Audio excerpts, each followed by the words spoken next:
yung highest AIX allocation. No? Number 1, Davao City, 2nd District. Number 2, Davao City, 1st District. Anong crisis meron sa Davao City na wala sa Sulu? Ginamit ang AIX para sa politika. Dahil wala namang ibang explanation ito, kundi lumabas itong mga AIX na ito sa opisina ni former Congressman Vincent Garcia kay Congresswoman Migs Nograles na at that time running for Congresswoman of the 1st District. Yung highest AIX allocation. Number 1, Davao City, 2nd District. Number 2, Davao City, 1st District. Anong crisis meron sa Davao City na wala sa Sulu? For some clarificatory questions on the budget of the DSWD. Yes, of course, Mr. President. Thank you. As we can see on the screen, kindly flash it. The DSWD is among the agencies with the largest budget cuts under the Senate version, with the reduction of at least 31 billion pesos from the House GAP level. And I would say this is a very bold and courageous move undertaken by the Senate. And this will surely be an issue, a big issue when we go into the bicameral conference with the House panel come December. No. The biggest gainer under the Senate version, yung 4Ps, Pantawid Pamilyang Pilipino program, and the social pension for indigent senior citizens.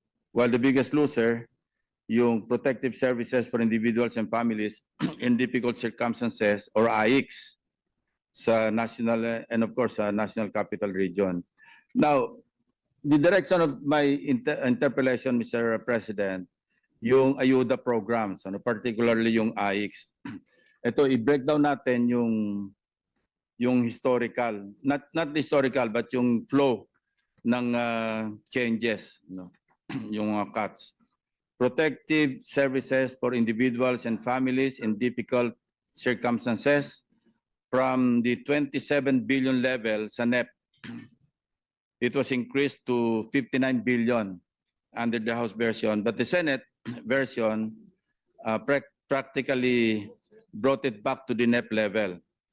Ganon din yung tulong panghanapbuhay or tupad. From 12 billion, in-increase hanggang ng 22 billion or to 22 billion. And this under the Senate version, somehow binalik natin sa almost same level ng President's budget. MAIF, from 24 billion, nag-increase sa House ng 49 billion, sa Senate version, nabalik uli sa 24. Particularly, ito yung I would like to commend, no, the courage of the Senate Finance Committee Chairman and of course the subcommittee chairperson, no, for bringing down to zero yung strengthening assistance for social programs under program funds, because we have already discussed this among ourselves na hindi natin papayagan yung most of the ayudas under the unprogrammed appropriations. Now, we analyze the different types of assistance under the AIX. So, educational, medical, transportation, burial, food assistance, cash relief assistance, material assistance, non-monetary assistance. So this brings me to my first question.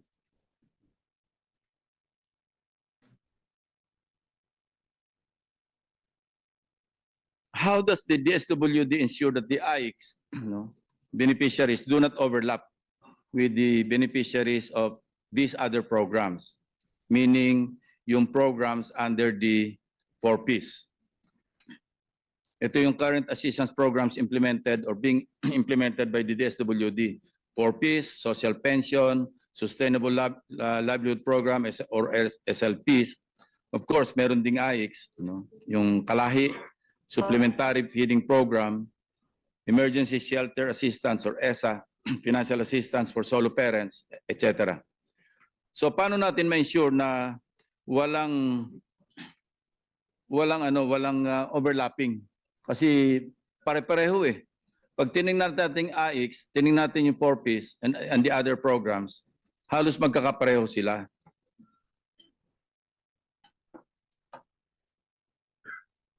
So anong assurance na walang overlapping itong mga programs?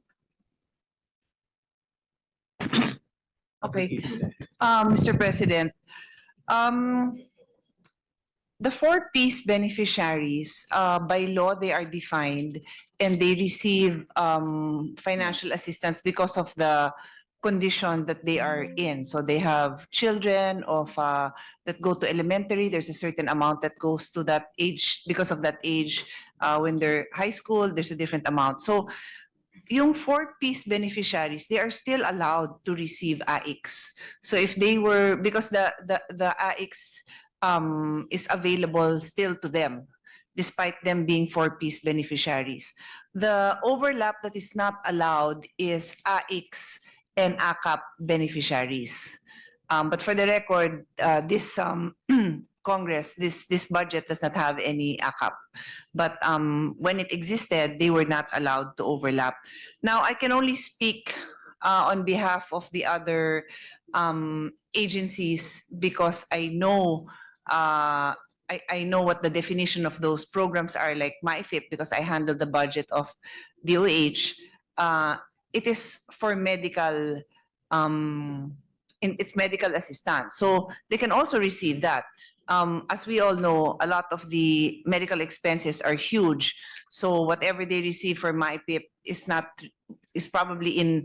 still not enough, even if they had received AIX or they are 4Ps members. Having said that, if His Honor wishes, later on I can explain the intervention this representation did for MyFIP because I handle the budget of DOH also, but we can save that for a later time. Yes, exactly my question, Mr. President. Paano ma-ensure na walang overlap? Kasi similar yung mga ayudas described under 4Ps and the programs described under AIX. Paano maiwasan yung overlap?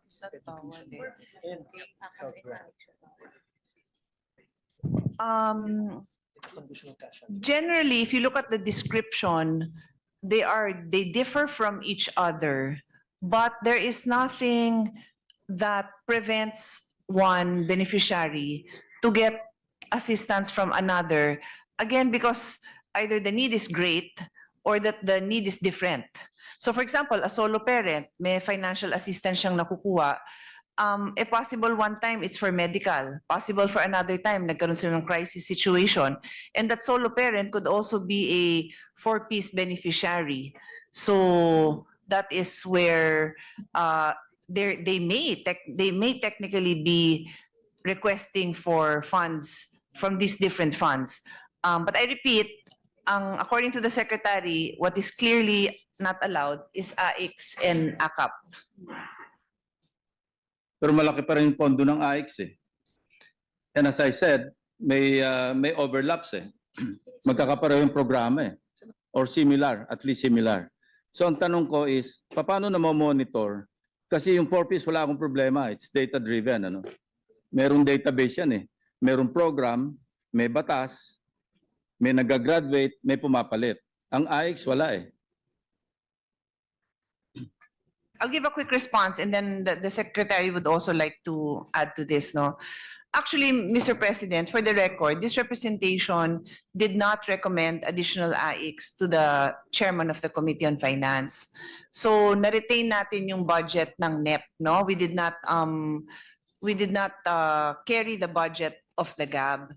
And basically, this representation had wanted to direct the assistance to institutions that I think it might be similar to the concern of His Honor, would be the ones to improve the services delivered. So, for example,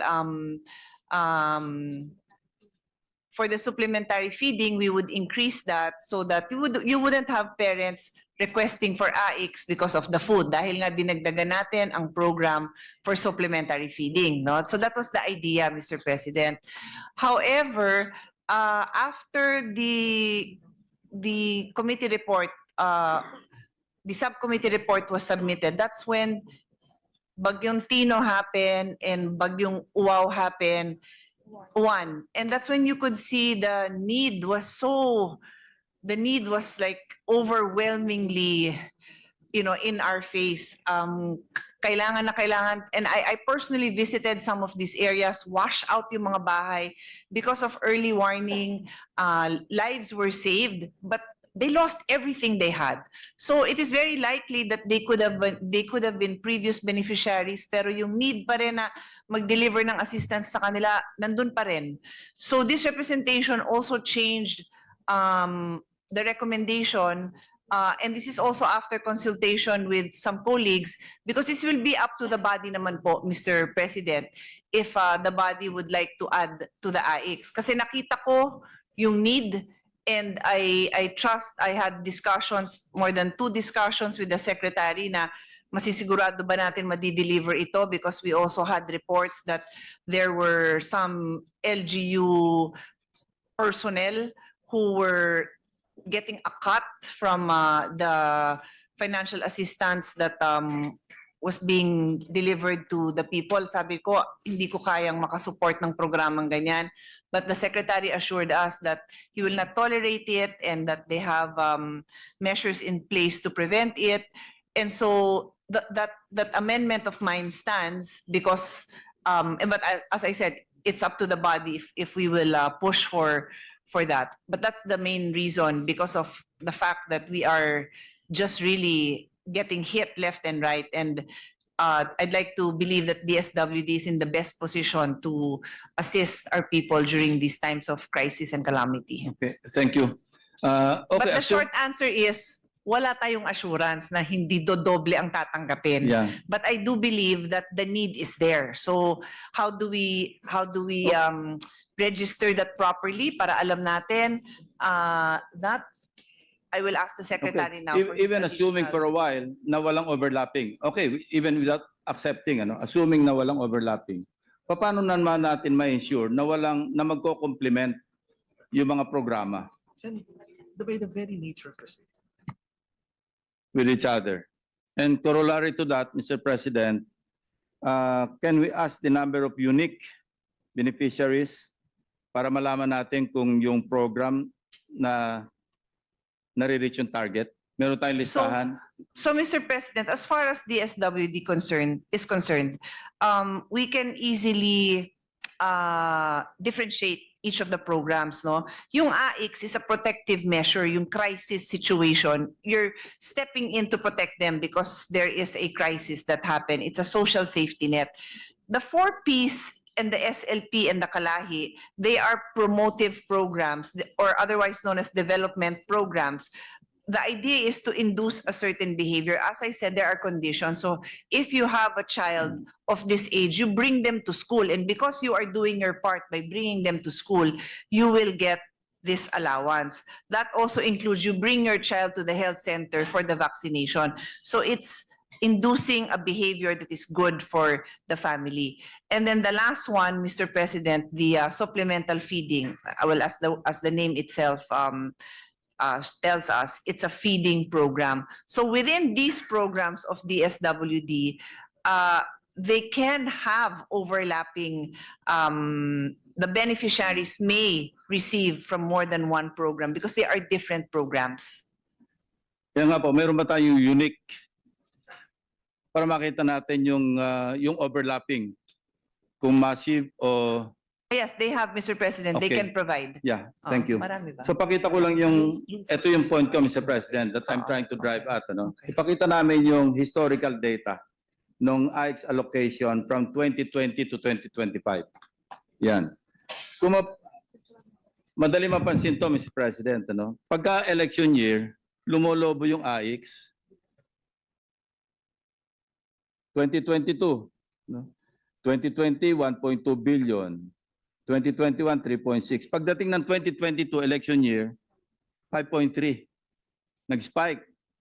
Okay, 2023, 6 billion, 6.6, 2024. Pagdating ng election year 2025, 7.4.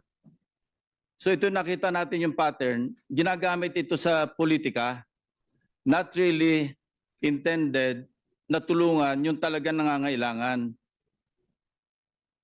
So hindi ito driven ng needs, kundi driven ng politics.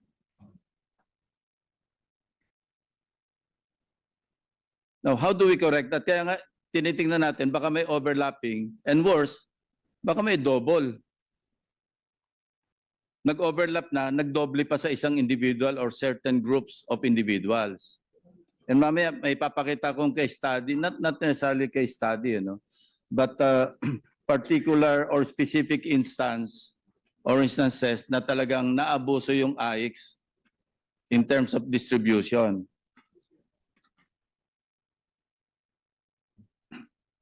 So Sorry, is there how a do we question? explain that, the pattern? Pag election year, tumataas.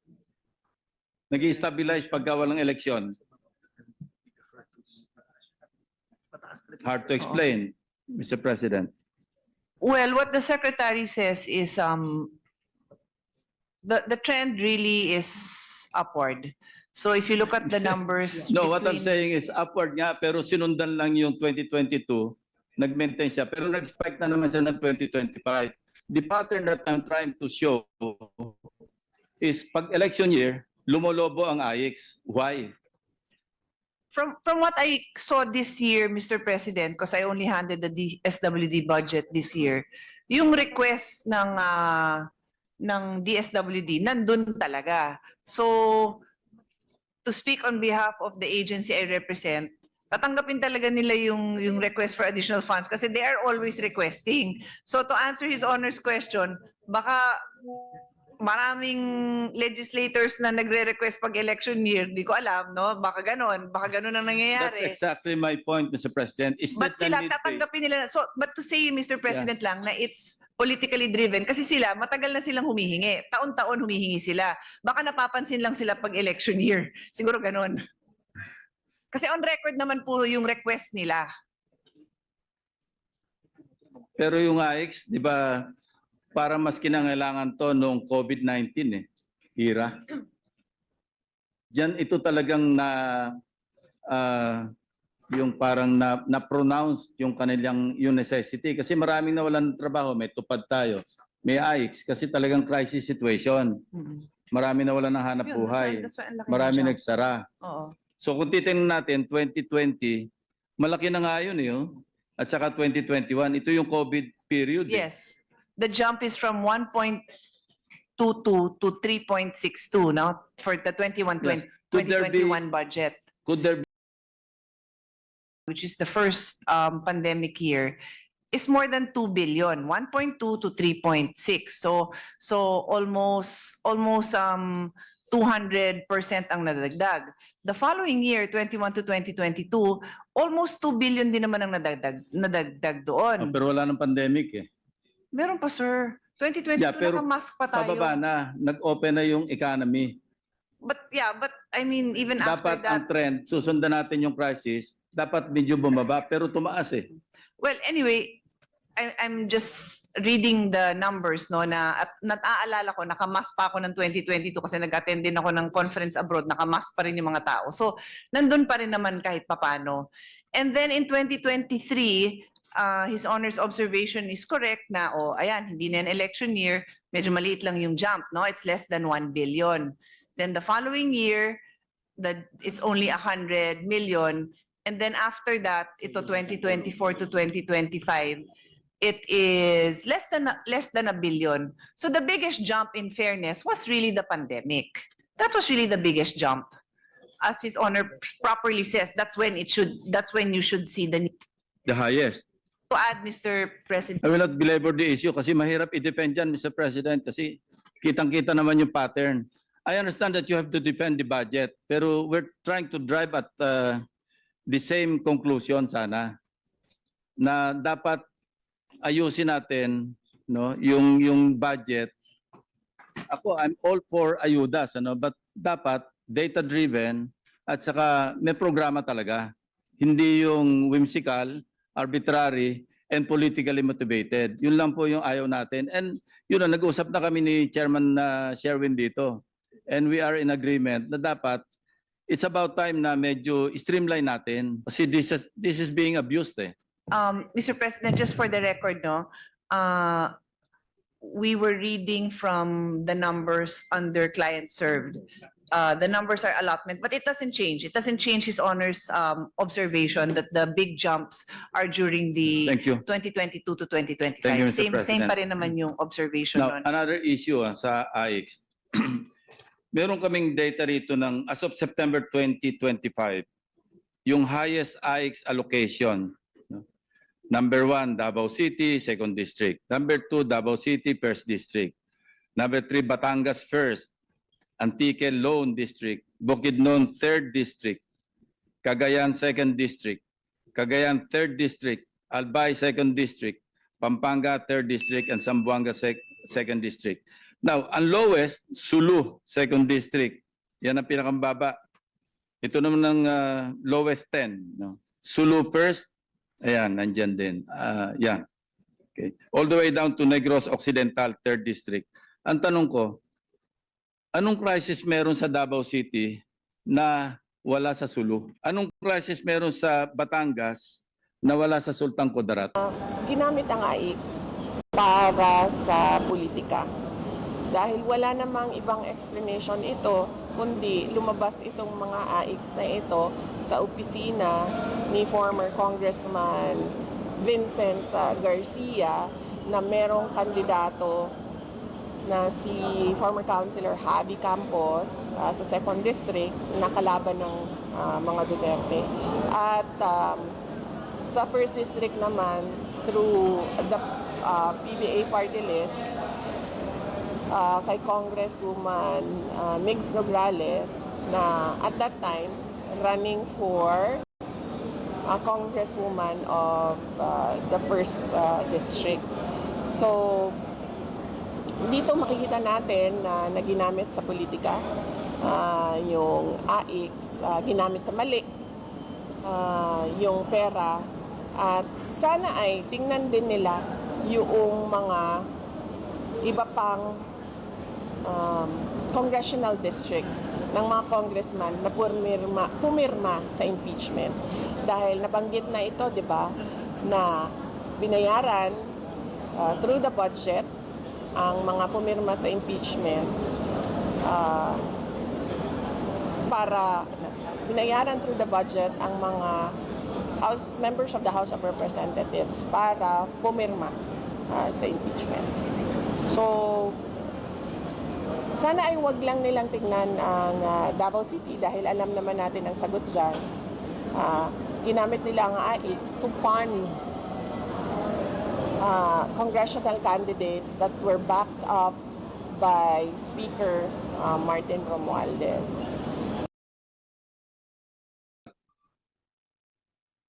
Anong crisis meron sa Antique na wala sa Negros Occidental? Anong crisis meron sa Bukidnon na wala sa Tawi-Tawi? Anong crisis meron sa Cagayan 2nd and Cagayan 3rd na wala sa Sultan Kudarat 1st and Makati 1st? So, Mr. President, let's be clear. The crisis referred to in AIX are personal crises. So, if a father, I'll use an example. I was in a conference. I was gone for 2 days. I was in Hong Kong, liver cancer conference.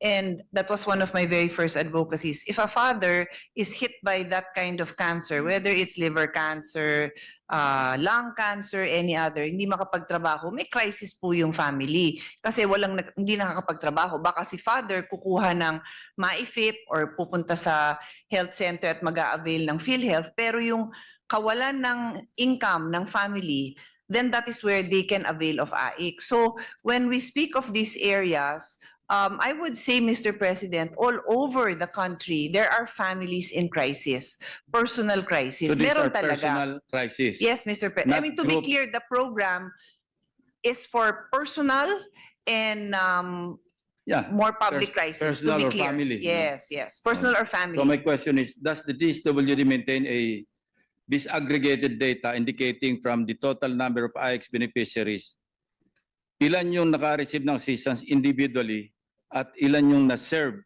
through group distributions? Marami po ito, yung group distributions. Ha? Hindi ito individual. Kasi kung stopgap intervention for individuals ang sa crisis situations, bakit merong mga gathering of beneficiaries, groups, and mass na nagko-conduct ng distribution in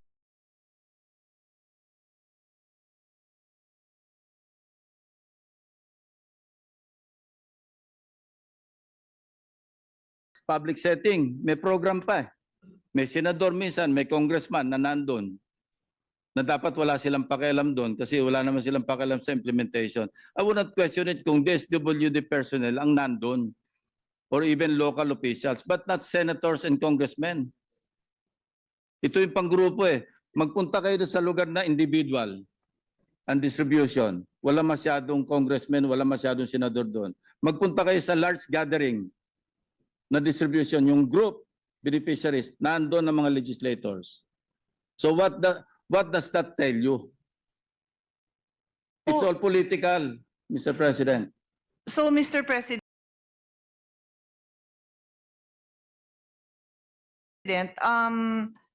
I asked the secretary to explain to me the difference between the individual and group. We call it group or mass payouts. Yung mass payouts, yun yung mga lugar na wala naman silang opisina doon. So lumalapit sila sa tao. And yes, it is generally, it would be a politician who would request for the constituents and they would help organize the logistics. So whether it is in a, what do you call this, a covered court, kung saan man, pero DSWD officials are always there. You know, I just hope that the two Gatchalians are not taking it against me. I'm trying to help the DSWD na sila mag-implement ng program na wala nakikialam. Actually, sir, talagang sila po ang nag-i-implement, pero there are incidents or is it many incidents that it's upon the request of is that accurate? Yes, It's an off-site, but the site is controlled by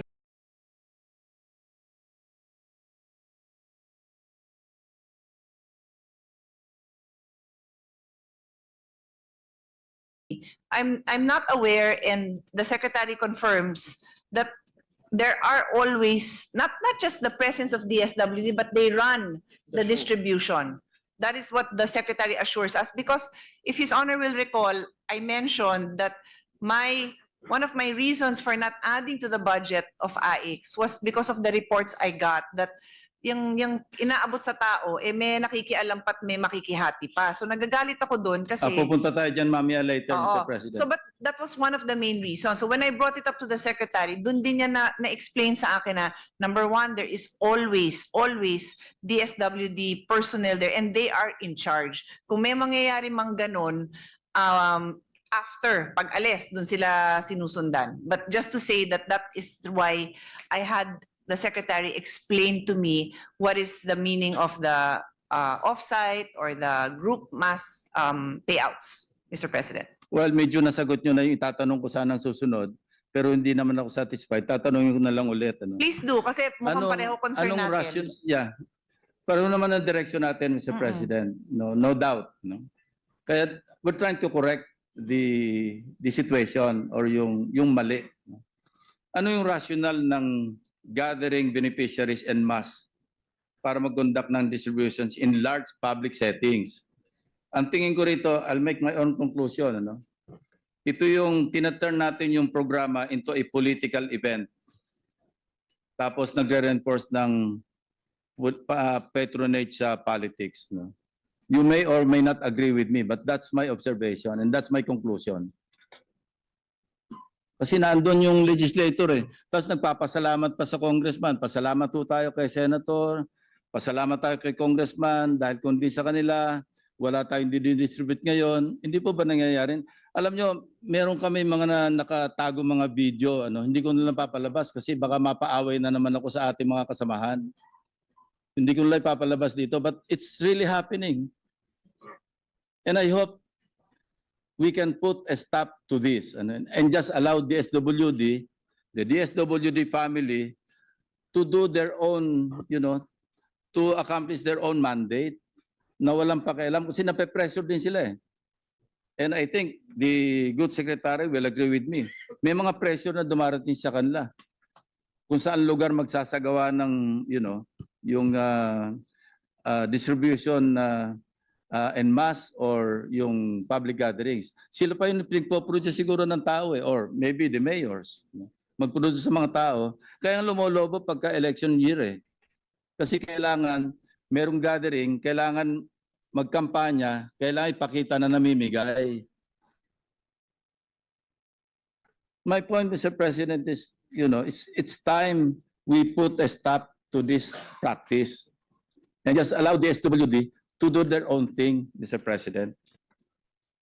Ito yung minimension ko kanina na specific cases, Last week ba ito, as in from now? Okay. Ito sometime last week, residents in Iloilo City. Pakita mo nga yung news, reported that most of their 10,000 DSWD cash aid was illegally taken by individuals allegedly linked to barangay and city hall personnel. Of course, Marie Elias ito, from Barangay Takas.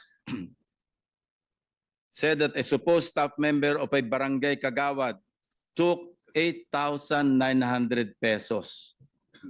Nangyayari ito, hindi kumpleto yung natatanggap na dapat natanggap kasi merong kumakat. Yan, While Inday, of course, Elias din yan, from Barangay San Juan, said 9,000 was taken after the payout.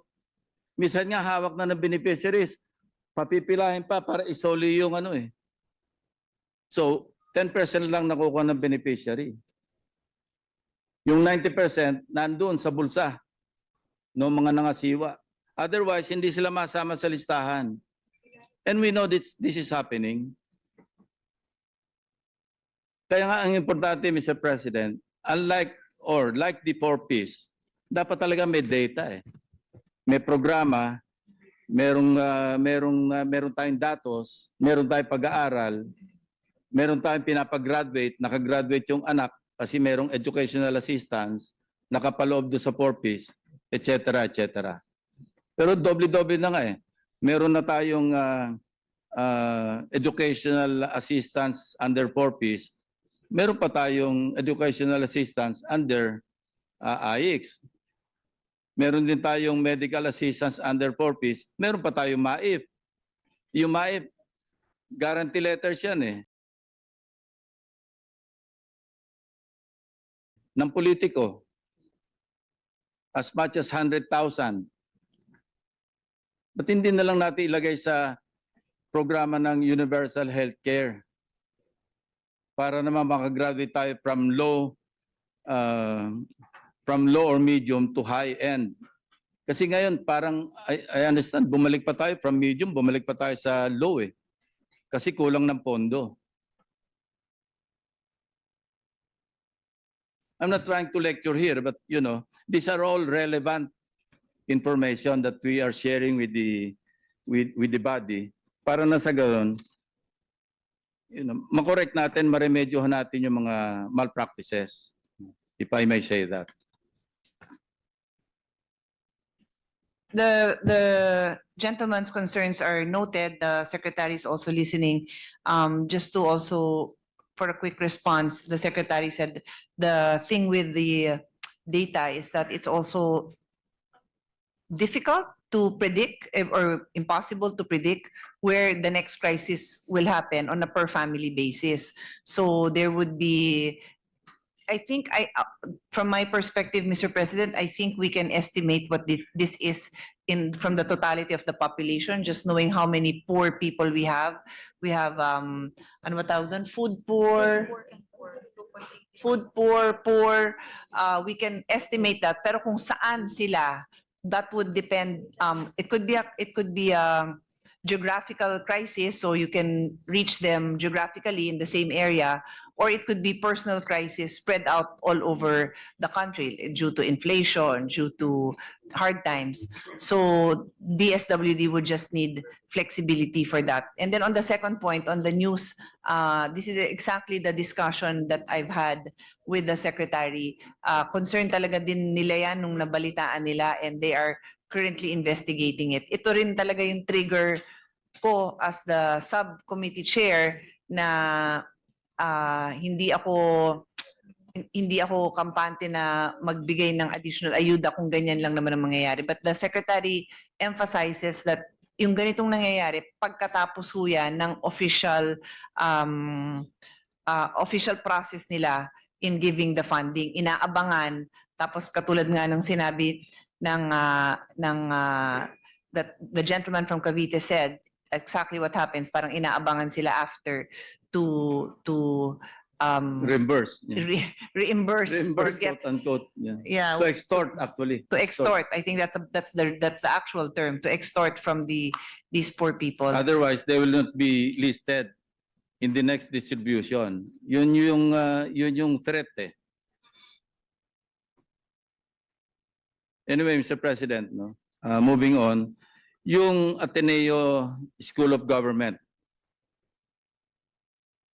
ASOG, no? Nag-issue sila ng position paper. I'd like to share it with the body on the corruption issues in government. Specifically, yung cash dole-outs like AKAP, AIX, MAIP, and TUPAD have no system for identifying beneficiaries and conditions for qualifying as beneficiaries.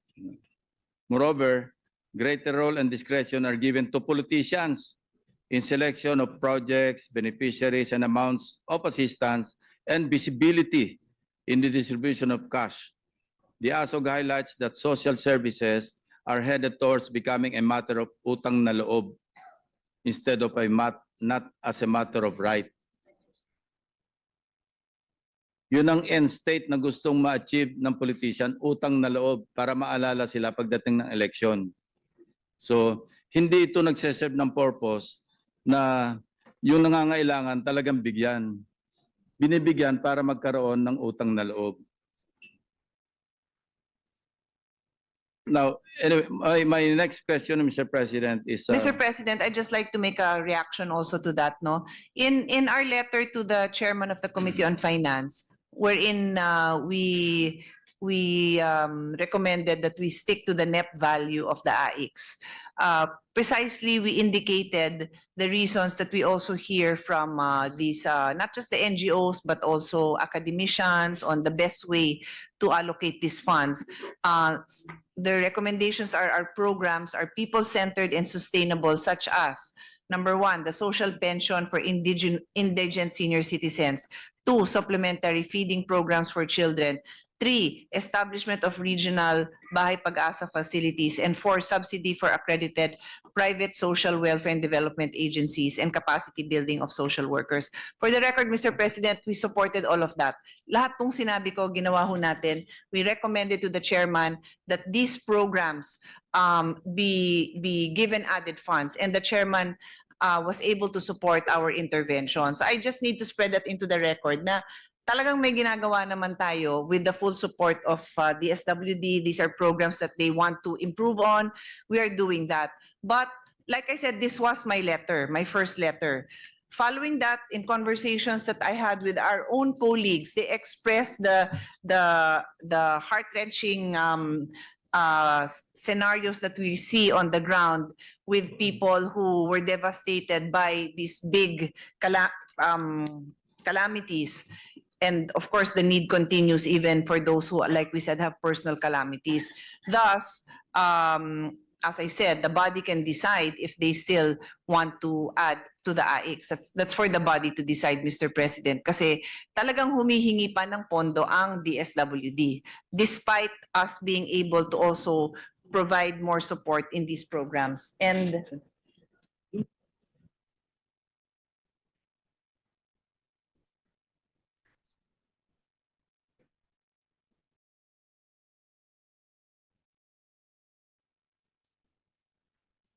It's not yet done, but it's almost Okay, done. so Mr. President, I think this is news that His Honor would like to hear. The President had exactly also requested that we have a more comprehensive study to see which of these interventions, which the AICS, the MAIP, TUPAD, which ones are really able to address the poverty of our people. And the study is now ongoing. It is being conducted by Shell, Habito, and Company, Mr. President. And my suggestion is, pwede bang i-umbrella na lang natin under one program for peace? Related naman lahat eh. Integrate na lang natin, consolidate natin under one program to be handled by the DSWD, you know. Parang nahihirapan po, Mr. President, sumagot ng Expand- oo ang secretary kasi iba yung mga mandates. No, expand na lang natin by way of legislation yung coverage ng 4Ps kasi covered ng law yan eh. Para na sa ganon, talagang data-driven. So, like, for instance, yung target ni 4Ps, they're only poor na may mga anak. Yes. Like most conditional cash transfer. Baka we might run afoul with it. Isama na natin yung ano, you know, I'm also in for the record, I'm also in I full guess, support. Mr. President, we need to study what kind of law is necessary because to just expand the 4Ps, 4Ps has a very specific target to break intergenerational poverty. That is providing the support that will change their habits, bring them to school, and make sure they are healthy. Yun yung main doon eh. Maybe we can really ask the experts also. I love this kind of legislation. I'm with you on this, but I'd like to hear from the experts what would be the best way to target the concerns, no? Ito kasi katulad ng binanggit ko, this is the objective of 4Ps is inducing new behavior. Send your kids to school, make sure they're healthy, get their vaccinations, and so on and so forth. If we were to add to that na kailangan pa rin ng pamilya pero hindi aligned dito, we just want to be sure na tama ho yung gagawin natin. I'm with you on that, Mr. President. We can ask the Secretary, maybe he can talk to the cluster. Or we And- have studies ready. Point of information, Mr. President. Number 2 sa listahan ng LEDA Common Legislative Agenda for the 20th Congress, yung hindi to self-serving nag-file po ako ng bill dito. Amendments to the Pantawid Pamilyang Pilipino Program, 4Ps Act. Number 2 po ito sa mga priorities ng galing sa Malacanang based on the LEDAC. And I'm also in full support of the move or the proposal of the SWD to ban politicians in cash aid distribution crisis program sa mga distribution. Ito, DSWD ban on politicians in cash aid distribution. Crisis program faces major funding cut. Yan po yung statement ng DSWD. And I'm in full support of that proposal. In fact, I recall yung chairman si Chairman Erwin Tulfo has already sponsored, di ba? The committee report in this regard. You know, before we started the plenary debates on the budget.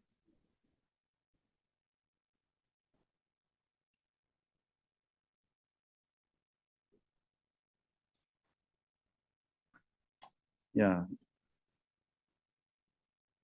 Anyway, that's all I have to. I hope I Thank did you. not, you know, I did not antagonize that much the SWD family, including the distinguished sponsor. No, Mr. President,